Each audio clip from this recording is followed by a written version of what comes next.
everyone. This is Dr. Lisa. Those of you that follow me over on Owning Her Health know that we're over here now on YouTube. And I just, we're a little fly on the wall having these conversations and living leadership and really, learning the things we've learned. I have a lot of friends that are CEOs, health entrepreneurs, kind of doing things out of the box, interdisciplinary conversations. And so we're going to have one today with my friend Justin. Justin is all the way over in China, and we'll be hearing a little bit of how he ended up over there, because you were trained in America, correct? Correct. Yeah. And so his name's Justin Troclair, and he contacted me to be on his podcast, which is episode 29 on a doctor's perspective, which was so awesome. He was doing a feature this summer on women doctors. And one thing that I was attracted to his podcast was because he was just, all clinical doctors across different disciplines. And anyone that follows me knows that I'm like, get off your high horse and let's just all come together with what we have so that we can fix this world health crisis, because we're in one.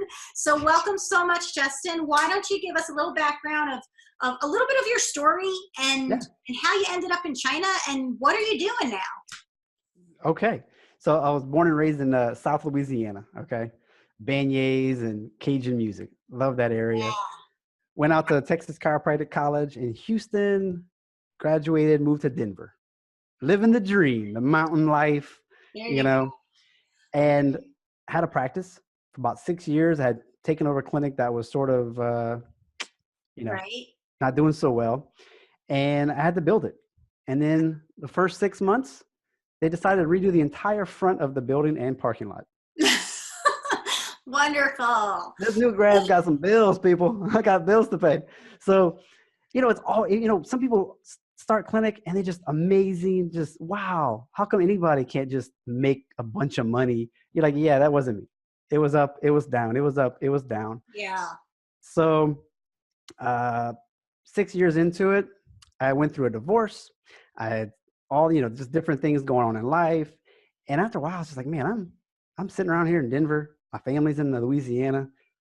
My brother and everybody is kind of in the South area. And I was like, maybe it's time to pack up, sell this clinic, go see some family, and just be a part of like my niece's life and stuff.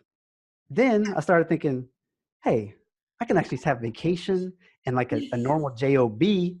My buddy was telling me about like research assistants, and I was like, that sounds kind of fun. No, not qualify with your degree. So I was like, all right, well, maybe I can travel across the world and maybe go work in Germany or Ireland or someplace, Australia, but all those have like boards. And I was like, oh man, I've been out of school for 7 years and I just don't know if I remember all the ups and downs of the kidney and nuances, right? Right. I can treat some low back and some neck pain now, but because you get in your groove by then. Like a lot of Right. people get, and I commend you for like being like, well, let me just keep on seeking, because some people get into that lull, especially with what business is kind of tanking, your marriage is having issues. Like you can really get into a mindset of either just keeping it like, let me just make my money doing the stuff, the necks, the backs, the this or that, or expanding. So Yeah. good for you.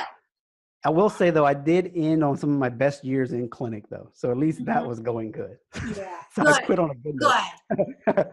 But I'm emailing, I'm looking, I see China. I was like, well, that seems okay. 4 or 5 months later, back and forth emails. I'm trying to like, there's a billion people there. Back in my mind, I said, okay, this is the worst thing ever. I can just violate my contract, fly home over the weekend.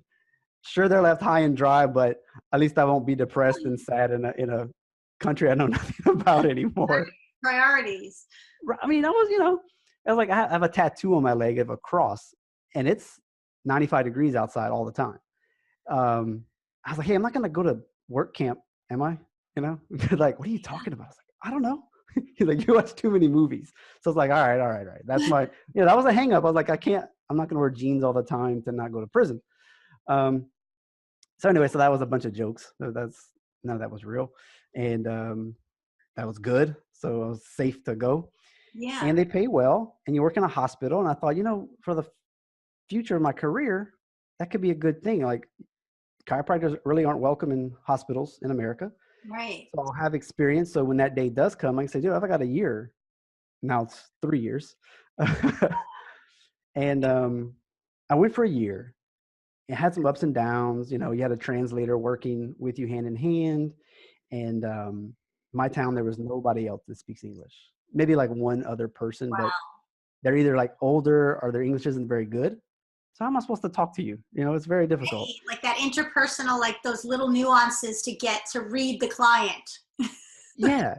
Luckily, I'm really animated with my body language. And Mm-hmm. I've studied a lot about body language because I was like, let's build some rapport with these new Right. patients.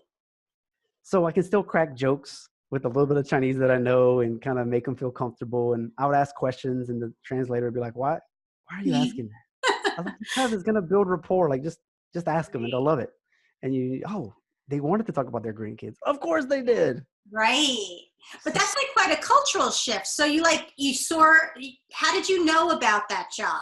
How did that come across to you? Like, how did that even happen? Chiropractic websites. We've got, Oh, okay. equipment for sale, find an associate here, find an associate there. A lot of the options in some of the countries, the Asian countries, they're all based on sales. And I was like, I'm not going to another country that I don't speak the language and my livelihood is based on me closing the deal. Right. I don't think so. So I Right. went with a sure bet. Yeah, no, that was, lucky. And that's so interesting because like I don't see that a lot in like physical therapy. Like that's something I didn't really know. Like we don't have that. And the magazine, they're very isolated to the state. Like we get state chapter information, but even nationally, we definitely don't get internationally. So that's kind of cool to give the option. I mean, obviously, it's just interesting that the other cultures, they're advertising. They don't Yeah. necessarily advertise to other certain things. Well, they don't have our profession in their country. Also. Oh, okay. So they could have somebody learn physical therapy to Right. whatever standards they want, but they don't actually have us at all. Oh, very interesting. So it's like it's supply A hot commodity. right? There you go. Something special. Something exotic. It really is. That's actually cool. So you get into the, so you do like, did you work in the Chinese medicine from that experience, or were you interested in that sort of work beforehand, or what? I didn't really know much about acupuncture. I mean, I had some friends that take a few classes, and I know that acupuncture doctors do not like the fact that chiropractors can take a couple of weekend seminars and do it, but our laws say we can. And, I had some friends that did it. They had some results. But really, it was more of just a hospital experience. Mm-hmm. When I got here, I was actually supposed to be by this lake. And then when we moved, where I was at, it was 2.5 hours later, and there was no lake. There was a river, but not a lake. So I felt like I got bamboozled the moment I got here. Yeah. Like, what? So, but I work with the TCM doctors. So we got acupuncture. Pretty much everybody gets E-stem, acupuncture, and then they might do some electric acupuncture. Interesting. And, spinal decompression. Yeah. Yes. So we have a couple of those tables, and then we have a flexion distraction table with some drop tables, and I do my chiropractic thing on that. They do their own thing, and you just pick up a few things here and there about you see the same patterns over and over again, Definitely. same types of patients. So you learn some things. I can't go home and do it, right. but well, yeah, but it's like that experience, I think also like what you said, like learning those other skills, which I think is so important in health leadership, like the interpersonal skills you were talking about. Like, what if you took away language? You know what I mean? And how not to turn robotic, where you're like, you know what I mean? Like, I mean, and again, I credit you for that because it's almost like with so little time now in the system here in the Western model. And to some extent, I don't know how, I have never actually had a conversation to see how fast paced or just the economy and things like that have affected, like chiropractors that still take insurance and things. I know that places like called The Joint, I don't know if you know about that, like it's just like kind of walk in and almost like piecemealing it down to just the procedures, which is actually a very interesting kind of, I guess, way to go with it. So Yeah. I think the way you sort of expanded, and then you're working in, and I see you went with virtual work too, and you are doing some, ebook offers. I mean, I think in your website, you can see that your interest is in there, and like, um, you know, online marketing and all of that.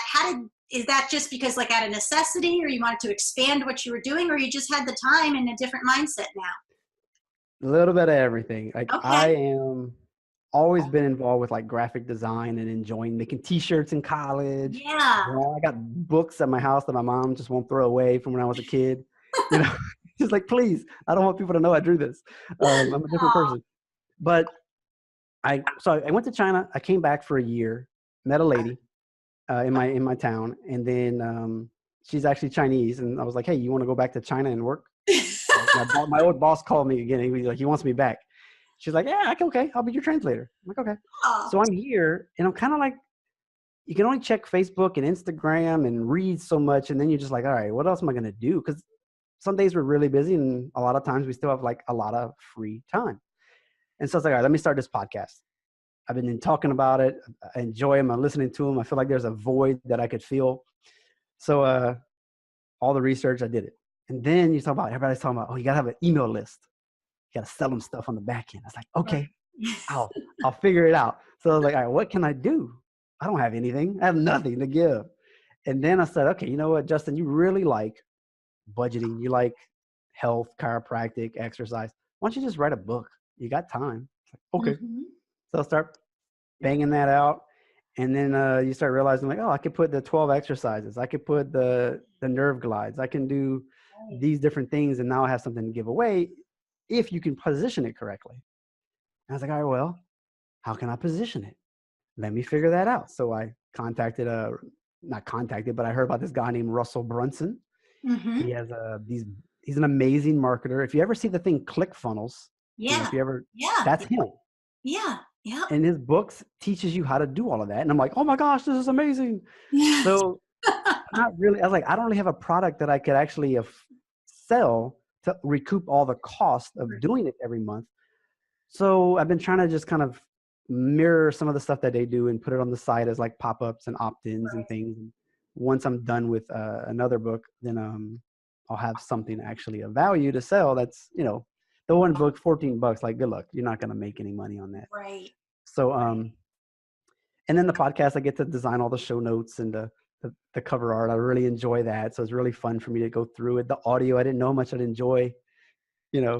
cutting and I'm like that pasting. too. I'm like, it's, people say, well, you need to outsource so you don't get distracted. I'm like, actually, I am an artist. Like, I like that stuff, and I'd much rather like outsource some other technical stuff. Like, As bright as my shirt is, that's how much I enjoy this type of stuff. Like, yeah, exactly what you said. Can I outsource how to actually market and pay somebody else to do do right, that part? right. I That's mean, that's where I'm actually at now, because, and I love it because I just keep hearing from you, that artistry coming out, and so much of, I think, health, there is that truth where it's like an art and a science, healthcare.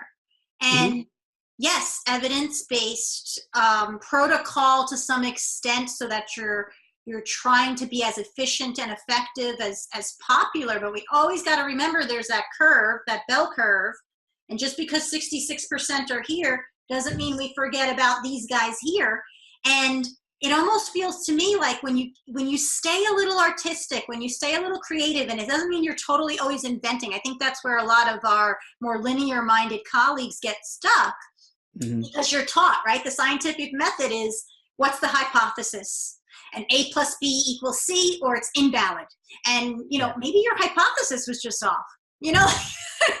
Maybe it's not wrong. It's just you had to make a tweak. And it's that artistic sort of, because creation is really taking something that was there. It's not necessarily inventing a wheel. It's reinventing the wheel. It's moving it. And I feel like, how awesome would it be if we valued that again in healthcare? Because we have so many presentations of, there's cardiovascular disease. But again, when you take the artistry out of it, You don't get that backstory. Why do you have cardiovascular disease? Why do you have neck pain? I mean, there's so many things, reasons why. It could be a psychosocial, somatic experience. It could be physically. Some things, research now shows that just because you got something pinched doesn't mean that you necessarily have to have a problem with it. So Right.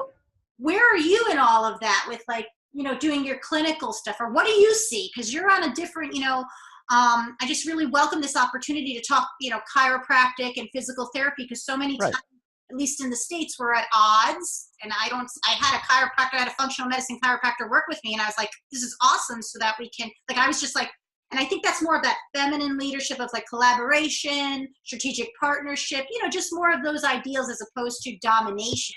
Where are you in sort of blending that into your work, or what do you see in the world of chiropractic, I guess, from what you get from America feedback? And maybe it's not so much there because there's not a lot of chiropractors, but I'm sure you have friends that are still practicing here. I mean, I'm all up in it with the Facebook groups, my old buddies. We communicate and everything. And so, chiropractic, they're by hand. That's the chiropractica, whatever. But you got two chiropractic camps. You got the camp that says all we need to do is adjust the spine. If you got to do rehab, research says do rehab. That's fine. That's great.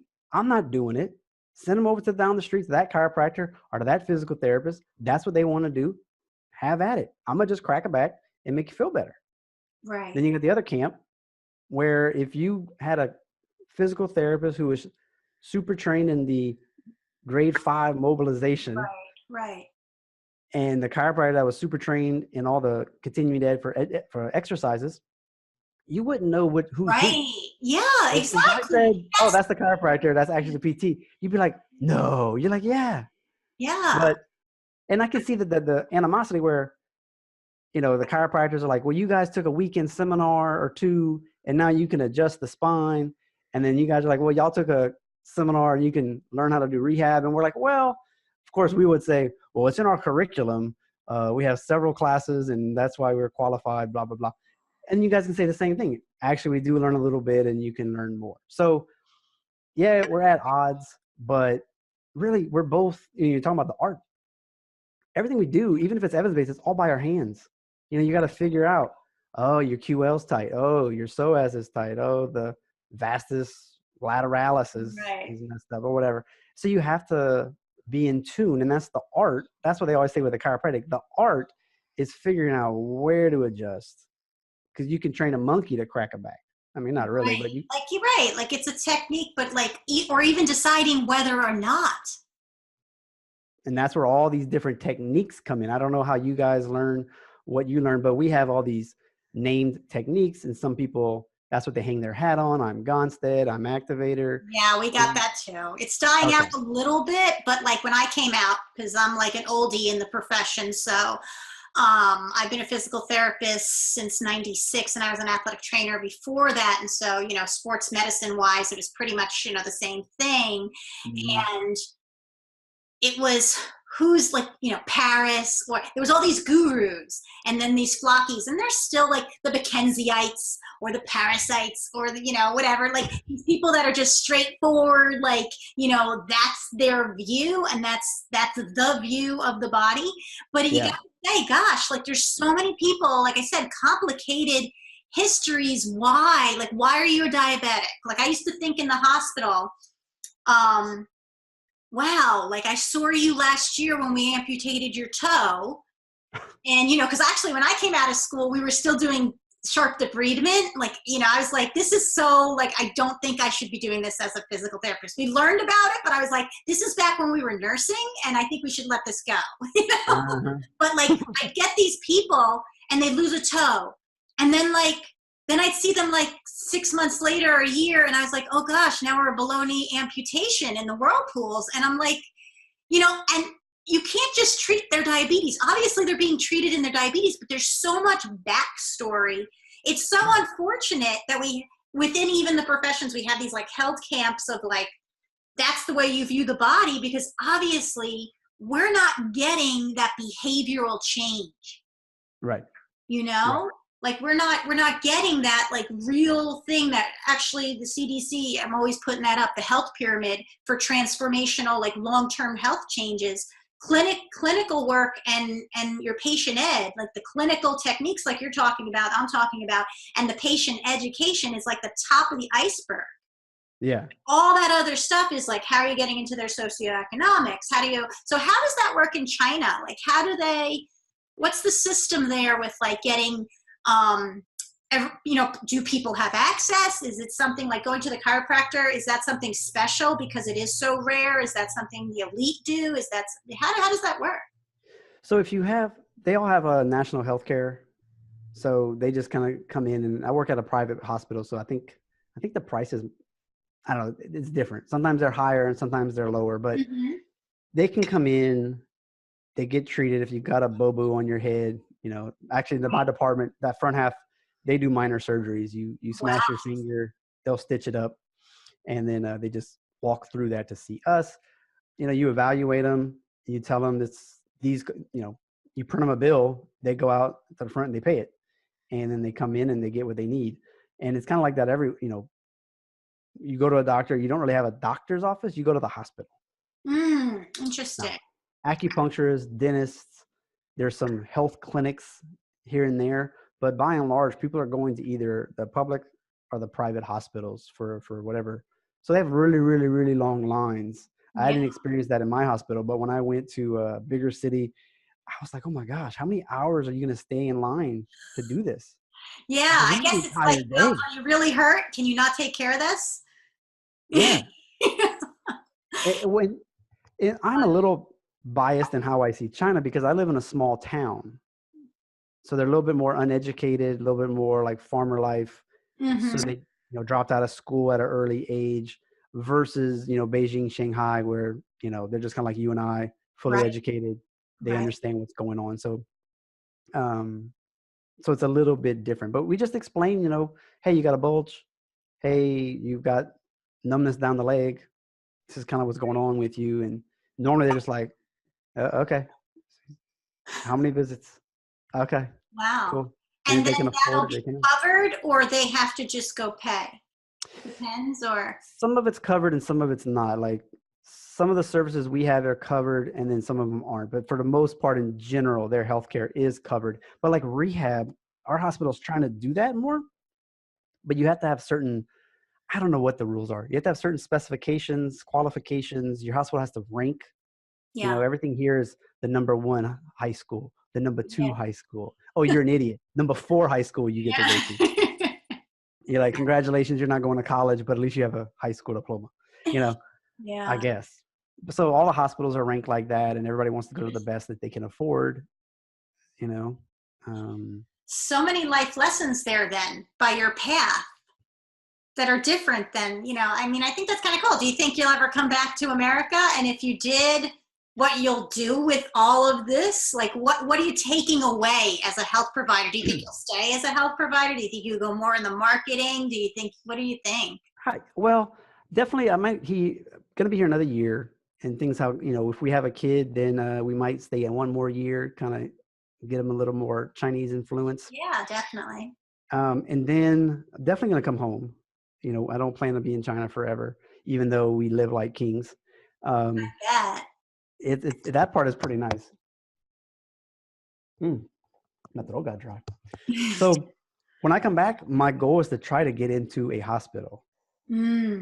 But like I said, unless things change, I heard the other day, somebody said, oh, this neurologist was talking about maybe a chiropractor coming in, but the ups and they're like, you guys, I know the American system, I was just reading, you guys kind of have a tangent there that wants to get back into the Western, like it's a smaller group. I forget what it's, something with an A. There's like there's 3 letters that there's I was just reading, and I actually shared with a prior practice. It was an approach of, there's a group that's sort of going off from your national organization, kind of making the organization for the idea of the people that like want to merge and go, get into Western medicine, as opposed to the majority, obviously, that the consensus was we're outside of Western medicine. Yeah. Different medicine. So there's actually a group that I think's trying to bridge build So there.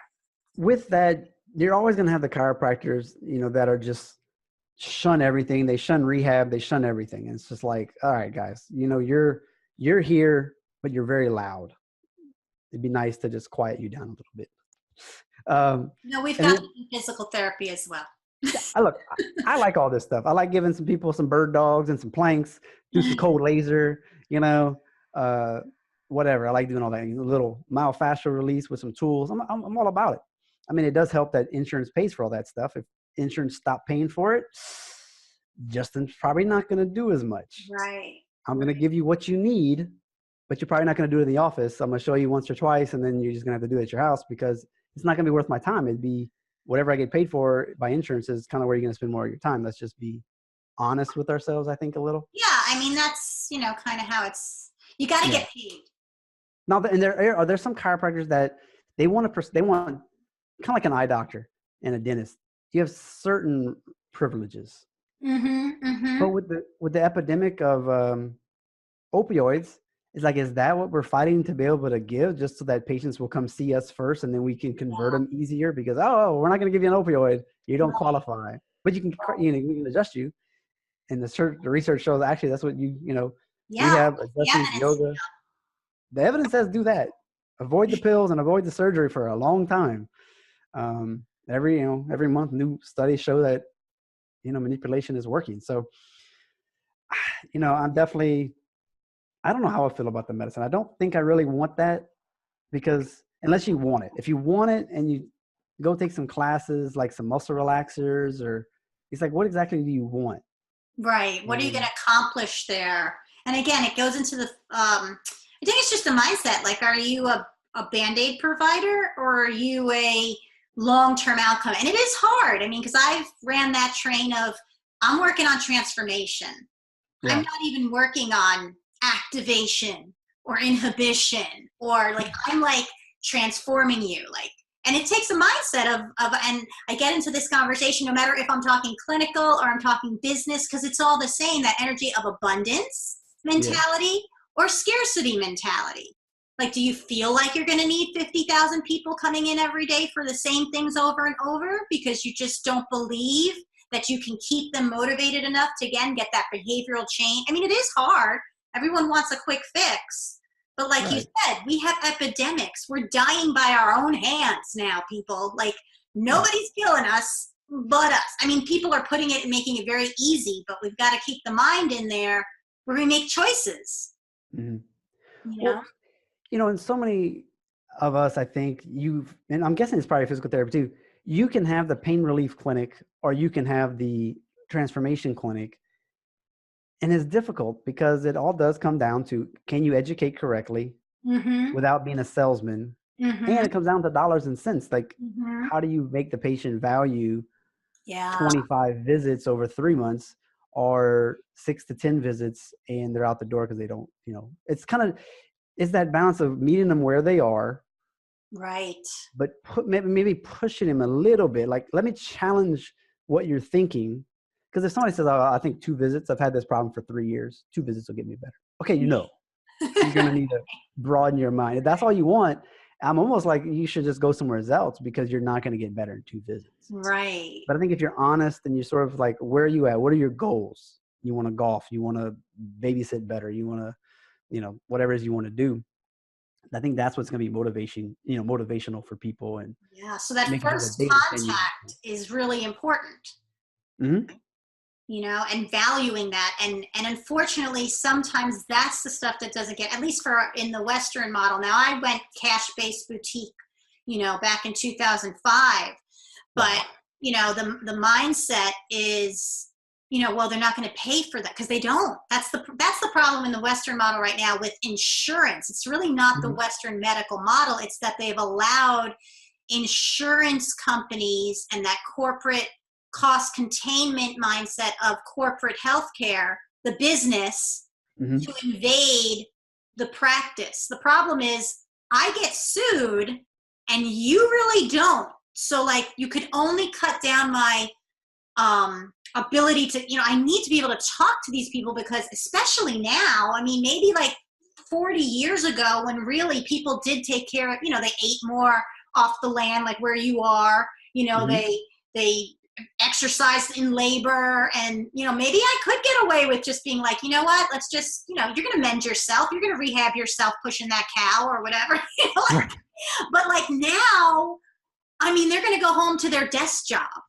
They're Yeah. gonna, I need to know what is going on here. Why are we cutting off our bottom leg now? What was it? Was it the blood sugar taking it? Was it that you couldn't get the medication? Was it that you were socially, so tied to the foods you were eating because it was family time that you couldn't, like some culturally based meals are socio, their social, psychosocial health, and that's important to them. And they're like, I can do without my leg, or I can call myself the victim and still be with my family. And that's not going to unfortunately get covered.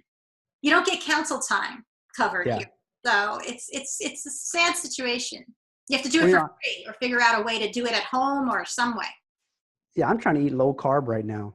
Oh, it's a challenge. It is. I mean, I could eat rice or rice noodles every meal if I chose to. I mean, 12 o'clock at night, what's open? The noodle place. Right. Okay. But what you're saying is true, because we don't, as a chiropractor, I'm not going to be seeing too much that kind of diabetes, right? I say, look, if you're that bad, maybe you need to go somewhere else. Maybe if I met you 6 months ago, we could have got you on a low carb diet. We could have done some things to make, that's not to plug my book, but I will. That's how the book is laid out. Like, I give you different options in small steps. Nice. If you eat, calculate how many calories you eat in a day. Oh my goodness, you'd probably be shocked. Can you cut off 250 for a week? What's that? A Coke or two? A Coke and a candy bar, half candy bar. That's all you have to limit for a week. And then the next, reduce another 250 until you get to your optimum calories. If you just go from 3,000 to 1,500, good luck. You're not going to do it, because you're going to be so hungry, because your belly's gigantic. Again, that behavioral change, coaching that behavioral change. So is that what you're putting out now, Justin? Is that where you're going into, sort of a health? Tell me a little bit about that book and your project. What are you moving into? Yeah, that book, I put it out in actually March 17th, St. Patrick's Day is when it came out. There you go. But I wasn't finished with it. I was like, okay, I just need to get something out there for the marketing, right? Let me get something for somebody to use. So I just sent it to the editor this week. Actually, no, I'm going to be sending it to the editor. Anyway, that's whenever I put in the calorie counter, how to figure all that out. I'm passionate about like budgeting, and I talk about finances a lot to my friends. So I was like, I can put that in the book. Yeah. And like I said, slow steps to change your exercise. Here's some, when I first started, I was, I don't know, like 180 pounds. I got to like 180 and I was like, oh, I'm fat. Oh, how'd that happen? And I started going to the gym and I was like, dude, 5 minutes. And I was bored out of my mind on a treadmill, or the elliptical. I love the elliptical. And it's just giving yourself permission. Like, if all you can do is 5 minutes, cool. We're not saying you need to get fit in 1 month. Right. So then I eventually got to the point where I could do a 5K, and I was like, how fast can I do this? So I set a goal. I was like, let me hit some goals. And so I just outlined like what I did, how I went from nothing, like I said, a couch potato to a 5K type of thing, and with food choices. And it's not about always sacrificing, but if you can be good 70% of the time, that means Saturday night you can still go crazy. Right. As long as Sunday morning you can stop going crazy. That's cheat. Control. Yeah. Gosh, maybe just have a little piece of self-control. Yeah. So that's kind of like how I look at health. And I'm not a huge coacher when it comes to the patients. I'll mention things. You got to observe. And when the time's right, if you see someone who's 250 pounds, they know they're big. You don't just have to slap them in the face. Hey, fatty. Right. Time to get your act together. Yeah, You're like, they know. There's another reason why their relationship with their body is that way. And sometimes it is a toxic environment, and that's physiologically, that's why I love functional medicine so much, and the surge of that, because, it's finally giving that systematic approach, even though you have to look at everybody individual, but It's giving you that systematic kind of philosophy, because that's really what we're talking about. The difference between all of our disciplines, it's really that philosophy, that those eyeballs you're coming in with. And there's a chance, you know, one eyeball sort of missed it by their bias, and you know, kind of saying, how could we approach this person to live a functional life? So that's, you know, that's what I'm hearing from you. So, you know, what's the name of your book? And wow, what's my name of it? Yeah, you're working on it, but it's a yeah, lifestyle book, today's choices, tomorrow's health. Nice. Today's choices, tomorrow's health. So kind of like a step-by-step sort of guide of just getting yourself out of that rut. Because you're right. So many people fail because they have this perfectionist. So many, I think, health entrepreneurs don't go do the ideas. We're having this conversation. I have this conversation all the time with so many different disciplines. So why aren't we changing, or why are we staying so small? Like, I realized I was in this little bubble of a utopic boutique. And then I said, oh my gosh, I got to start having these conversations bigger, because it doesn't serve, because I'm all happy in my perfect little world of, like, you know, 100 people, you know. Right. You're not touching a lot of people. Too many people. Right. But the conversation of what got me there in my mind to do that work that way, to leave and decide, oh, I'm going to risk that. And I'm going to do this, and I'm going to do this a different way, even when it's not the popular way. And I'm going to take those, you know, I'm going to take those jabs by my colleagues that aren't quite there yet, you know, whatever, right. 12, 13 years ago, that where yoga was such a, you know, well, even today, you know, what are you doing that for? You know, now they're realizing, and they have all this research and stuff, but they had that research. I was just like, okay with the fact it came from like European countries and India. They're the ones that didn't, you know, credit it. So, yeah. You know, just finishing things off, where can we find you, Justin? Where can we find, you know, a doctor's perspective and connect with you? Because, you know, you seem like you got some good ideas, and there's more to come. Yeah. It's a doctorsperspective.net.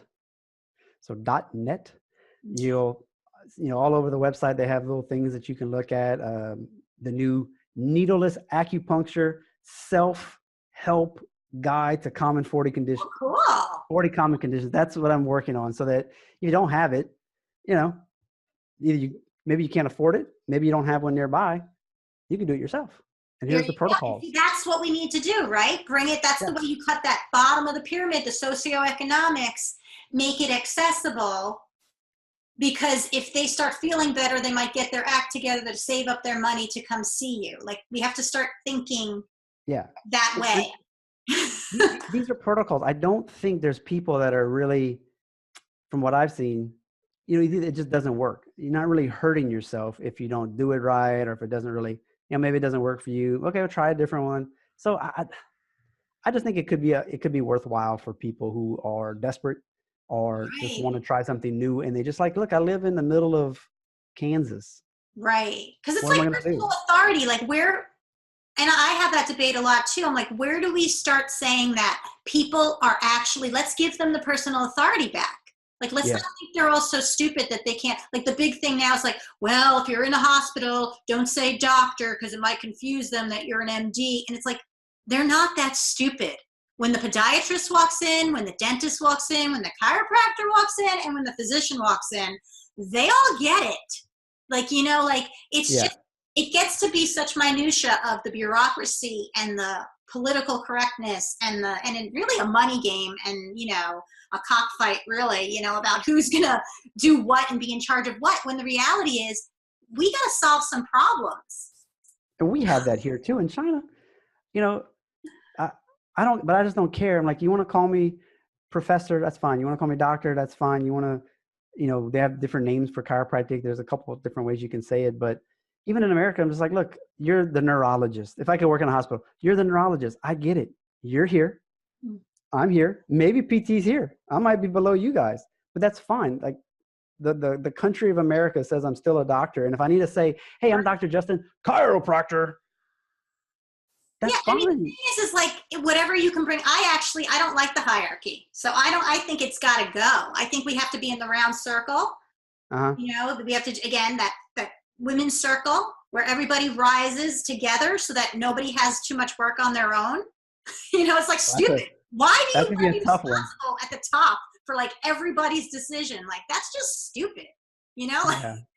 You know? That's gonna be a tough one because we know who brings in the most money typically is the hardest surgeries and the most money we're typically gonna get way up higher on the totem pole because they keep the bills paid, and there's certain professions that Right. But it's they like, need you them. know, as I learned in the hospital and I finally had to leave because I said, I realized one day I'm not in the same business because of that. Like Yeah. my business doesn't go out of business if people start feeling well because I have a service route for that to maintain that. Mhm. It's very hard thinking that subconsciously, you know, like what business would really be able to make money if subconsciously they know that if they give what they say they do in lip service, they'd go out of business. I mean, we You know, it's just, us chiropractors, the ones that value the medical doctors, and like if the medical doctors saw, wow, chiropractors, if I have any patients with a headache or low back pain or any kind of tingling in the arms or legs, that should be our first choice. We're going to send them over there to the ones that we trust. You know, right, maybe there's right. only like one or two you trust in town, but all of them go there. You would be so busy, you would never have to advertise I hear you. ever again. That's Why the can't we just be in abundance the hospital? I know. It's like you We just, can make you a lot of money. it's a scarcity or an abundance mentality. And that's really what Yeah. it comes down to. So we could have a whole nother conversation on this, but I know that we're going to lose people if we go too long. Thank you so much, Justin. And, you know, Thank you. good luck over there in China. Thanks so much for being here. We're on a 12-hour difference, so you're going to be going to bed. I'm going to be starting my day, right? Oh yeah. Oh yeah. And, you know, if you guys want to get in touch with him, we'll put, you know, anything with the book and on his website and his podcast and everything at doctorsperspective.net. We'll have that on here, and get in touch with him if you're a chiropractor, if you're somebody thinking alternative, if you're interested in some of the things he talked about. I'm sure he'd be more than happy to chat with you. All right. Thank you so much for your time. When he finally does come to America, and we can find him there too, so he'll forward my information. Thanks so much, Justin, for being here.